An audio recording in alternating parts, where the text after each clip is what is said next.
രണ്ടാം episode the vanishing Holly wheeler.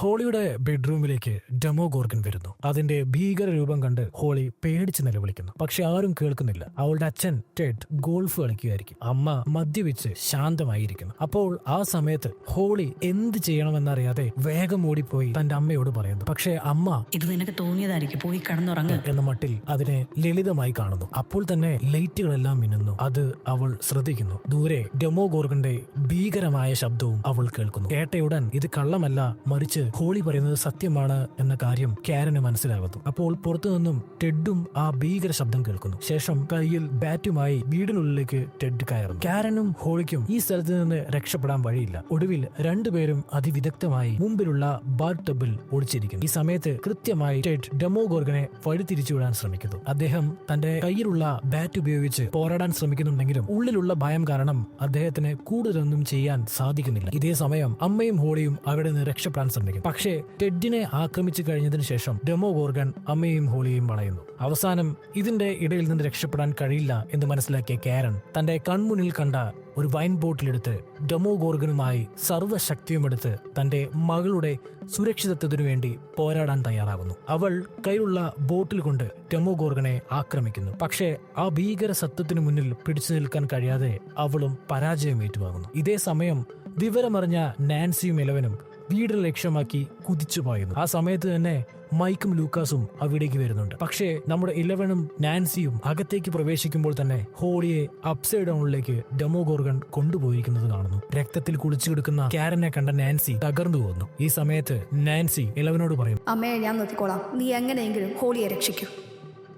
Upside ഡൗണിലേക്ക് Demogorgon പോയ പാതയിൽ പോകുന്നു. നമ്മുടെ നാൻസിയും ലൂക്കാസും മൈക്കും ഇവർ മൂന്നുപേരും അച്ഛനെയും അമ്മയെയും ഹോസ്പിറ്റലിൽ പരിശോധനയ്ക്കായി വിധേയമാക്കുന്നു. ഹോസ്പിറ്റലിൽ അവർക്കുള്ള ട്രീറ്റ്മെന്റ് നടന്നുകൊണ്ടിരിക്കുമ്പോൾ ടെഡ് കോമയിലേക്ക് പോയി. അമ്മയാണെങ്കിൽ സാരമായ പരിക്കോടുകൂടി ഒരുവിധം രക്ഷപ്പെട്ട അവസ്ഥയാണ്. പക്ഷേ അവൾക്കേറ്റ ഭീകരമായ പരിക്കുകൾ കൊണ്ട് അവൾക്ക് ചലിക്കാനോ സംസാരിക്കാനോ കഴിയാത്ത അവസ്ഥയായിരുന്നു. ഈ സമയത്ത് നാൻസി, എല്ലാം എൻ്റെ തെറ്റാ, നമ്മൾ ആൾറെഡി ഇതെല്ലാം കണ്ടിട്ടുള്ളതാണ്. ഈ മൊത്തം ഹോക്കിൻസ് നശിക്കുന്നത് നമ്മൾ കണ്ടതാണ്. ഈ സ്ഥലത്ത് നിന്ന് അവരെ സംരക്ഷിക്കാൻ നമ്മളൊരു ശ്രമവും നടത്തിയില്ല. ഇതെല്ലാം എൻ്റെ തെറ്റാണ്, എൻ്റെ മാത്രം തെറ്റാണ്. തന്നെത്താനെ അവൾ പഴിചാരുന്നു. ഇത് കേട്ട് മൈക്ക് അവളെ ഒരുവിധം ആശ്വസിപ്പിക്കാൻ ശ്രമിക്കും. അപ്പോഴാണ് ലൂക്കാസിന് ഒരു കാര്യം മനസ്സിലാകുന്നത്. വെക്നെ വിചാരിച്ചിരുന്നെങ്കിൽ എപ്പോൾ വേണമെങ്കിലും തീർച്ചയായും അച്ഛനെയും അമ്മയും കൊല്ലാമായിരുന്നു. ഹോളിയെ തട്ടിക്കൊണ്ടുപോകുന്നത് മാത്രം ലക്ഷ്യമാക്കി വന്നുകൊണ്ടാണ് അച്ഛനും അമ്മയും കൊല്ലാതെ പോയത്. വെക്ന ചില കാര്യങ്ങൾ മാത്രം ശ്രദ്ധിച്ചു ചെയ്യുന്ന പോലെ എനിക്ക് തോന്നുന്നു. അതും പ്രധാനമായി കുട്ടികളെ ലക്ഷ്യമാക്കി. ഇത് നിങ്ങളോടുള്ള പ്രതികാരമല്ല, പകരം ഹോളിയെ ടാർഗറ്റ് ചെയ്തു വന്നതായിട്ടാണ്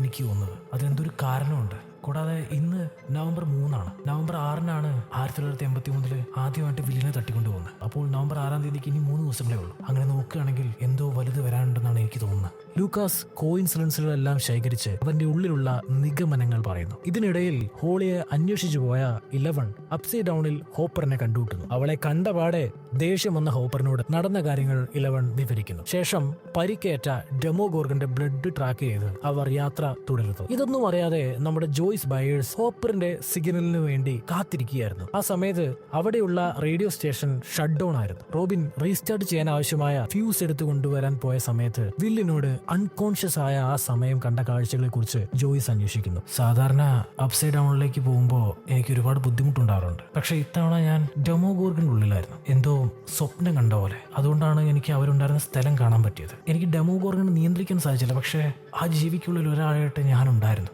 എനിക്ക് അങ്ങനെയാണ് തോന്നിയത്. ഇപ്പോൾ സ്റ്റീവും ജോനാഥനും സഞ്ചരിച്ച കാർ ചാർജ് കഴിഞ്ഞതിനാൽ അത് റീസ്റ്റാർട്ട് ആവാൻ വരെ അവർ കാത്തിരിക്കുന്നു. ഇതേ സമയം അവർ തമ്മിൽ ഒരു വഴക്കും നടക്കുന്നുണ്ട് നാൻസിയുടെ പേരിൽ. അപ്പോഴാണ് രക്തം വാർന്നൊലിക്കുന്ന മൂക്കും പരിക്കേറ്റ ശരീരവും തകർന്ന സൈക്കിളുമായി ഡസ്റ്റിൻ അവിടേക്ക് വരുന്നത്. നേരത്തെ നടന്ന ആ അടിയുടെ ആഘാതത്തിലായിരുന്നു ഡസ്റ്റിൻ. ഇപ്പോഴാണ് അവസാനം അവൻ ടീമിലേക്ക് വന്നു ചേരുന്നത്. ഈ സമയം ലൂക്കാസ് മാക്സുമായി സംസാരിച്ചുകൊണ്ടിരിക്കുന്നു. ഒരു സാധാരണ മിഷനാകുമെന്നാണ് ഞാൻ പ്രതീക്ഷിച്ചത്, പക്ഷേ എനിക്കിപ്പോൾ ഒരു ഫൈനൽ ബാറ്റിൽ തോന്നുന്നു. ഈ അവസാന യുദ്ധത്തിൽ ഞങ്ങൾക്ക് ഒറ്റയ്ക്ക് പോരാടാൻ കഴിയില്ല, നിന്റെ സഹായം ആവശ്യമുണ്ട് മാക്സ് എന്ന് പറഞ്ഞ് അവൻ അതീവ ദുഃഖത്തോടെ മാക്സിനെ വിളിക്കുന്നു. ഈ സമയം നാൻസിയും മൈക്കും സംസാരിച്ചുകൊണ്ടിരിക്കുന്നു. അവർ ഓളിയുടെ ഇമാജിനറി ഫ്രണ്ടിനെ കുറിച്ചും ഈ സംഭവത്തിനെ കുറിച്ചും എന്തോ ബന്ധമുണ്ട് എന്ന സംശയം പ്രകടിപ്പിക്കുന്നു. അതിനെപ്പറ്റി തീർച്ചയായും അന്വേഷിച്ചേ പറ്റൂ എന്ന് പറഞ്ഞ് തികഞ്ഞ സെക്യൂരിറ്റി ഉള്ള ആ ഹോസ്പിറ്റലിൽ വേഷം മാറി അവരുടെ അമ്മയുടെ അടുത്ത് പോയി ആ ഇമാജിനറി ഫ്രണ്ടിനെ കുറിച്ചുള്ള ഡീറ്റെയിൽസ് ചോദിച്ച് മനസ്സിലാക്കുന്നു. സംസാരിക്കാൻ വയ്യെങ്കിലും എഴുതി കാരൻ അവർ ചോദിക്കുന്നതിന്റെ ഉത്തരം നൽകുന്നു. അവനെ കുറിച്ച് ചോദിക്കുമ്പോൾ അമ്മ ആദ്യമായി ഡിസ്ക്രൈബ് ചെയ്തത് അവൻ ഒരു ലെതർ ജാക്കറ്റും പോക്കറ്റ് കോമ്പസുമായി വരുന്ന യുവാവാണ്. അവനൊരു ഫസ്റ്റ് നെയിം ഉണ്ടായിരുന്നു. അത് കാരൻ എഴുതി കാണിക്കുന്നു. അത് ഹെൻറി എന്നായിരുന്നു. ഈ സമയത്ത് തന്നെ ജോയ്സിന്റെ കണ്ണ് വെട്ടിച്ച് വില്ലും റോബിനും നേരത്തെ വില്ലിന് അസ്വസ്ഥത അനുഭവിച്ച ആ സ്ഥലത്തേക്ക് പോയി എന്തെങ്കിലും ഇൻഫർമേഷൻ കിട്ടുന്നുണ്ടോ എന്ന് ചെക്ക് ചെയ്യുന്നു. ആ സമയം വിൽ പറയുന്നു, എനിക്ക് അസ്വസ്ഥത വന്ന സമയത്ത് മനസ്സിനുള്ളിൽ ഞാൻ ഒരുപാട് കുട്ടികളുടെ ചിരി കേട്ടിരുന്നു. അപ്പോൾ അടുത്തുള്ള പ്ലേ ഗ്രൗണ്ടിൽ അവർ പോയി നോക്കുന്നു. അവിടെ ഒരു സ്പിന്നർ വീൽ കാണുന്നു. അതേസമയം രാവിലെ ആയതിനാൽ തന്നെ ഒരുപാട് കുട്ടികളും അവിടേക്ക് വരുന്നു. അപ്പോൾ നമ്മുടെ വില്ലിന് ആ കുട്ടികൾ നടന്നു പോകുമ്പോൾ ഒരു ചെറിയ സിഗ്നൽ കിട്ടുന്നു. ആ സമയമാണ് വില്ലിന് മനസ്സിലാവുന്നത്, കൃത്യമായി ഞാൻ കാണുന്നത് വെക്നയുടെ ടാർഗറ്റിന്റെ പോയിന്റ് ഓഫ് വ്യൂവിൽ നിന്നാണ് ഞാൻ കണ്ടുകൊണ്ടിരിക്കുന്നത്. ഇത്രയും നാൾ വെക്നയുടെ പോയിന്റ് ഓഫ് വ്യൂ ആയിരുന്നു. ഒരു പക്ഷേ ഇവനാണല്ലോ വെക്നയുടെ ആദ്യത്തെ ഇര. ആ കാരണം ഹൈമെന്റിലുള്ള ഒരാളായി വിൽ മാറിയിരിക്കുന്നു. കൂടാതെ സാധാരണയായി വെക്ന ആരെങ്കിലും ഒരാളെ തട്ടിക്കൊണ്ടുപോകുന്നതിന് മുമ്പ് അവന്റെ മനസ്സിലേക്ക് ആഴ്ന്നിറങ്ങി ആ വ്യക്തിയെക്കുറിച്ച് പൂർണ്ണമായും മനസ്സിലാക്കാൻ ശ്രമിക്കും. അതായത് പിന്തുടർന്ന് അവൻ എങ്ങനെയുള്ള ആളാണ്, അവന്റെ ഇഷ്ടങ്ങൾ എന്തൊക്കെയാണ് എന്ന് പൂർണ്ണമായും മനസ്സിലാക്കിയതിനു ശേഷമാണ് ആ കുട്ടിയെ വിദഗ്ധമായി മൈൻഡ് വാഷ് ചെയ്യുന്നത്. അതുപോലെ അടുത്തതായി അവൻ തിരഞ്ഞെടുക്കുന്ന ടാർഗറ്റിന്റെ പോയിന്റ് ഓഫ് വ്യൂവിൽ വിൽ കാഴ്ചകൾ കാണാൻ തുടങ്ങുന്നു. ആ കുട്ടികളുടെ മനസ്സിലുണ്ടായിരുന്ന വെക്നയുടെ പോയിന്റ് ഓഫ് വ്യൂ എടുത്ത് അതിലൂടെ നടക്കുന്ന എല്ലാ കാര്യങ്ങളും കാണാൻ സാധിക്കും. അപ്പോൾ വിൽ മനസ്സിലാക്കുന്നു അടുത്ത ടാർഗറ്റ് ഡെറിക് ആണ്. ഇതേ സമയം നാൻസിയും മൈക്കും മനസ്സിലാക്കുന്നു ഹോളിയെ തട്ടിക്കൊണ്ടുപോയിരിക്കുന്നത് ഇമാജിനറി ഫ്രണ്ടാണ്. അത് മറ്റാരുമല്ല വെക്നയാണ്. ശേഷം വെക്ന ജീവനോടെ ഉണ്ടെന്ന കാര്യം അവർ ഉറപ്പിക്കുന്നു.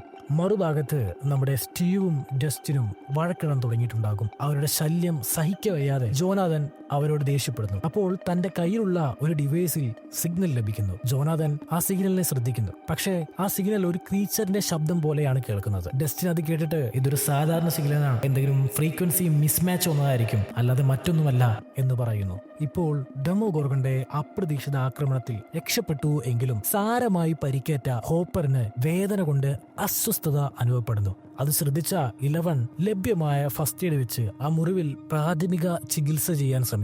അപ്പോൾ ഹോപ്പർ ചോദിക്കുന്നു, എങ്ങനെയാണ് നിനക്കിതൊക്കെ അറിയുന്നത്? അപ്പോൾ 11 പറയുന്നു, മാക്സ് പറഞ്ഞതെന്നാണ്. ഈ സമയം തന്റെ ഉള്ളിലുള്ള പല വേദനകളും ഹോപ്പർ 11നോട് പങ്കുവയ്ക്കുന്നു. എന്റെ മകളെ എനിക്ക് നഷ്ടപ്പെട്ട പോലെ ഞാൻ നിന്നെ ഒരിക്കലും കൈവിടില്ല എന്ന് പറഞ്ഞ് സ്വന്തം മകളായി ഹോപ്പർ 11നെ കാണുന്നു. അപ്പോൾ ദൂരെ ഡെമോഗോർഗൻ അലറുന്ന ശബ്ദം കേൾക്കുന്നു. ആ ശബ്ദത്തെ പിന്തുടർന്നു പോയ 11ഉം ഹോപ്പർ. പക്ഷേ അവർക്ക് മുന്നിൽ അവർ വലിയൊരു ഭിത്തി കാണുന്നു. അതൊരു സാധാരണ ഭിത്തിയല്ല, വെക്ന സൃഷ്ടിച്ച സുരക്ഷാ കവചമാണ്. ഇതെങ്ങനെ തരണം ചെയ്യും എന്നാലോചിച്ച് 11ഉം ഹോപ്പറും ആശയക്കുഴപ്പത്തിലാവുന്നു. അപ്പോൾ മറ്റൊരിടത്ത് ഹോളി വളരെ സന്തോഷമായി ഹെൻറിയുടെ കൂടെ മനോഹരമായ ഒരു വീടിനുള്ളിലേക്ക് കയറുന്നു. തന്റെ ഇഷ്ടങ്ങളെല്ലാം മനസ്സിലാക്കുന്ന ഹെൻറിയോടൊപ്പം അവൾ സന്തോഷത്തിന്റെ അത്യുന്നതിയിൽ അവിടെ മതിമറന്ന് ജീവിക്കാൻ ആരംഭിക്കുന്നു. ഇത് നിന്റെ വീടാണ്, നിന്റെ കൂടെയുള്ള കൂട്ടുകാരെ എല്ലാം ഞാൻ ഇങ്ങോട്ട് കൊണ്ടുവരും. ആ മോൺസ്റ്ററുടെ അടുത്ത് നിന്ന് ഞാൻ അവരെ എല്ലാം സംരക്ഷിക്കാൻ പോകുന്നത് ഇവിടെയാണ്. നിനക്ക് എന്ത് തോന്നുന്നോ